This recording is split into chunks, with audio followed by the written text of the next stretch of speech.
வணக்கம். புதிய வாசிப்பு புதிய சிந்தனை நிகழ்ச்சிக்கு வரவேற்கிறோம். இன்றைய நிகழ்ச்சியில் ஃபெடரல் பத்திரிகையின் கட்டுரையை பார்க்க இருக்கிறோம்.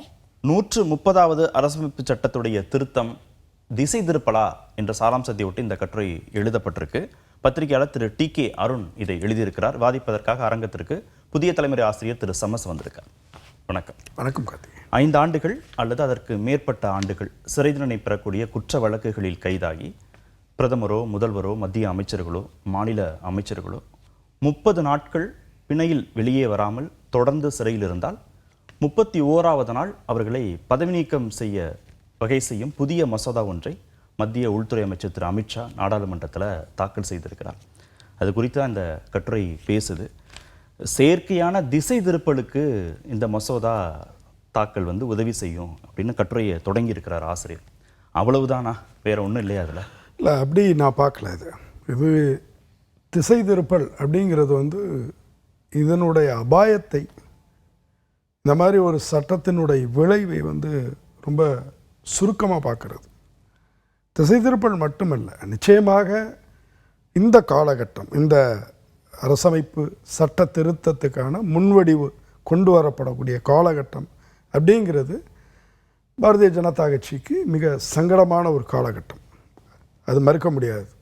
இப்போ அந்த ட்ரம்பிடமிருந்து வரக்கூடிய தாக்குதல் அவருக்கு 2 வகையான தாக்குதல். ஒன்று, இந்த வணிகம் சார்ந்த நிர்பந்தம், இந்தியா மீதான ஒரு பெரிய விளைவை உண்டாக்கக்கூடிய 50% வரி விதிப்பு பிரகடனம்.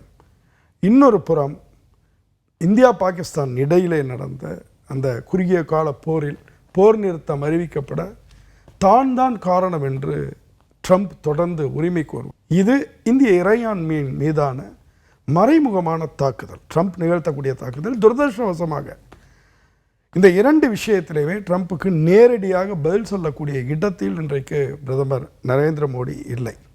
அவர் இதை தாண்டி வெவ்வேறு முயற்சிகளில் ஈடுபட்டு இருக்கிறார்.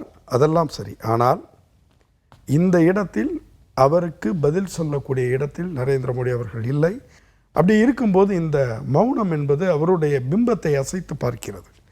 அதே காலகட்டத்தில் ராகுல் காந்தி, எதிர்க்கட்சி தலைவராக இருக்கக்கூடிய ராகுல் காந்தி, பீகார் தேர்தலையொட்டி கிளர்ந்து எழுந்திருப்பதும், இந்தியாவினுடைய தேர்தல் முறையை கேள்விக்குள்ளாக்கி இருப்பதும், இந்தியாவினுடைய தேர்தல் ஆணையத்தின் நம்பகத்தன்மை மீது தொடர் கேள்விகளை எழுப்புவதும், இவை எல்லாமே ஒரு பெரிய சங்கடத்துக்குள்ளே இந்த அரசை தள்ளி இருக்கின்றன.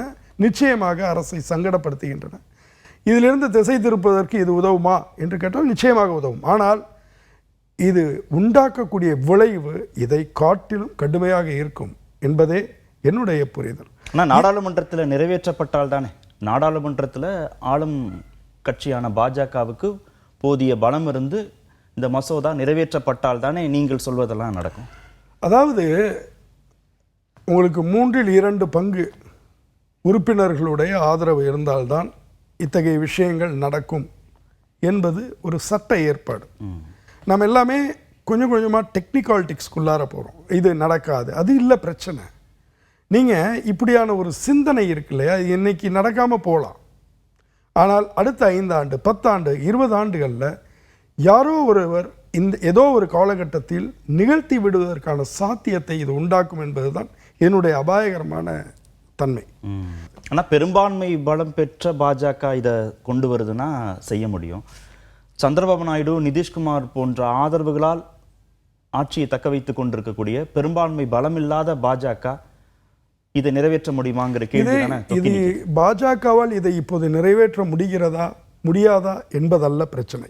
நீங்கள் இருக்கக்கூடிய சட்ட ஏற்பாடுகள் படியாக பார்த்தீங்க அப்படின்னு சொன்னால், இப்போ அவர்களுக்கு ஏற்ற எண் இல்லை, பெரும்பான்மை எண் இல்லை, இது நடக்காது அப்படின்னு சொல்லி இதை ஒதுக்கிடலாம். ஆனால் இது அப்படி எளிதாக ஒதுக்கிவிடக்கூடிய ஒரு பிரச்சனை அல்ல.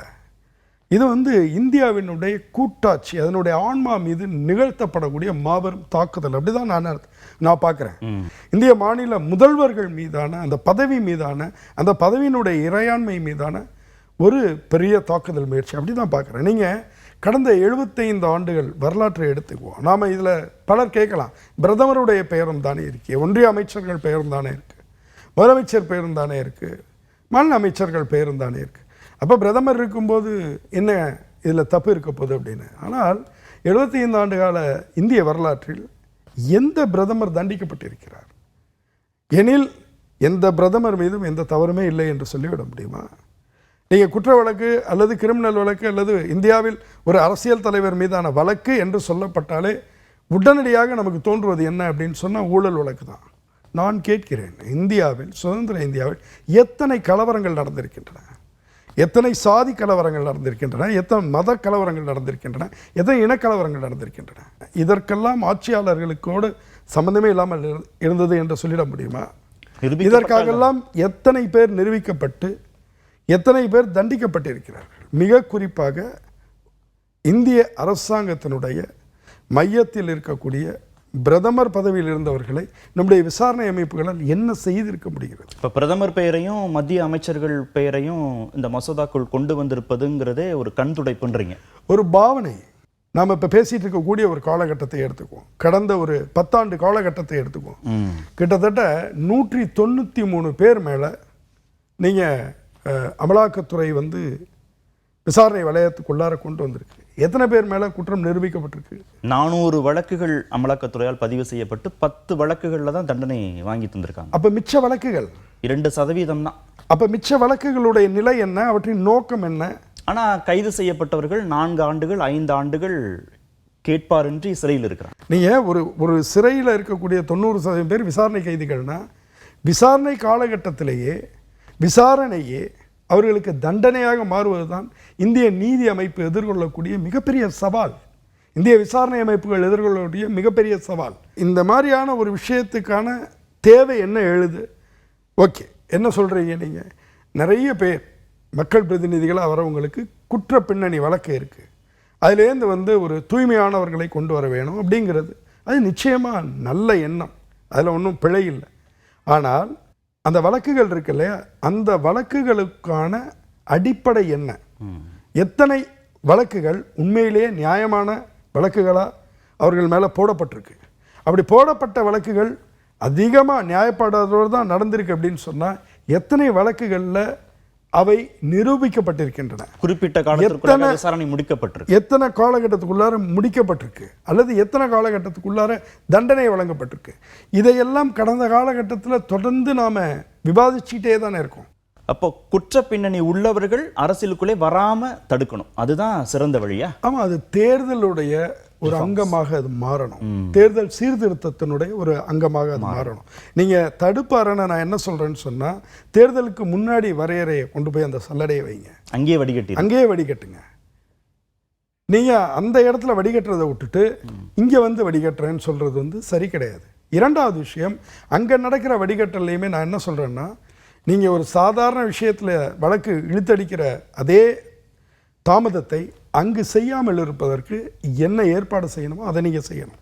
எல்லாவற்றுக்கும் மேலே மாநிலங்கள், நீங்கள் இந்த இடத்துல நான் கவனப்படுத்தக்கூடிய மிக முக்கியமான அம்சம் என்னவென்றால், இந்தியாவில் திரும்ப திரும்ப அரசியலர்கள் நீங்கள் வந்து குற்றவாளி கூண்டில் ஏற்றப்படும் போதோ அதில் தண்டிக்கப்படும் போதோ அதில் நமக்கு வரக்கூடியதெல்லாம் வரலாறு சொல்வதெல்லாம் மாநில தலைவர்கள் தான் கட்டம் கட்டப்படுகிறார்களே தவிர மையத்தில் இருப்பவர்கள் அல்ல.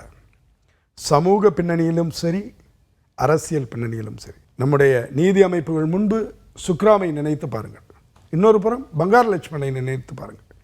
இவர் 2 பேருக்கும் நீதி அமைப்பு ஒன்றா இருக்குதா அப்படிங்கிற கேள்வியை நம்ம கேட்டுக்கிட்டோம்னு சொன்னால் சமூக ரீதியாக இது எப்படி இருக்குங்கிறது தெரிய வரும். இன்னொரு புறத்தில் பார்த்தீங்கன்னு சொன்னால் நீங்கள் அப்படியே ஒரு பட்டியல் எடுங்க, எத்தனை பேர் வந்து மையத்தில் இருப்பவர்கள் விசாரணை அமைப்புகளால் எந்த அளவுக்கு நெருங்கியிருக்காங்க, எந்த அளவுக்கு அவர்களோட குற்றம் நிரூபிக்கப்பட்டிருக்கு, எந்த அளவுக்கு அவர்களுக்கு தண்டனை வழங்கப்பட்டிருக்கு, மாநிலங்களை எடுத்து பாருங்கள். அப்போ நான் சொல்கிறது ஏதோ அவர்களை விடுவிப்பது போல் இவர்களை விடுவிங்கள் அப்படி சொல்லலாம். நான் எல்லாத்தையும் பாரபட்சம் இல்லாமல், அந்த பாரபட்சமின்மைங்கிறது வந்தால் மட்டும்தான் இதில் சரியாக்க முடியும். எல்லாவற்றுக்கும் மேல் இந்த சட்ட முன்வடிவு கொண்டிருக்கக்கூடிய மிகப்பெரிய பேரபாயம், இது வந்து குடியரசுத் தலைவரையும் ஆளுநரையும் ஒரு வைஸ்ராய்கள் போல மாற்றுகிறது. மக்களால் தேர்ந்தெடுக்கப்பட்ட முதல்வர்கள், மாநில அமைச்சர்கள் எல்லாரையுமே அதனுடைய தத்துவார்த்த அடிப்படையில் அதை அவர்களுடைய மக்களுடைய இறையாண்மையை கேள்வி கேட்பதாக அமைகிறது. அது மிகப்பெரிய பிழையாகவும் மிகப்பெரிய ஜனநாயக சவாலாகவும் அமையும். இந்த அபாயம் தான் இந்த சட்ட முன்வடிவோட மிகப்பெரிய அபாயம் அப்படின்னு நினைக்கிறேன். நன்றி. நிகழ்ச்சியில் பங்கேற்று நன்றி கார்த்திக். புதிய வாசிப்பு புதிய சிந்தனை நிறைவு பெற்றது.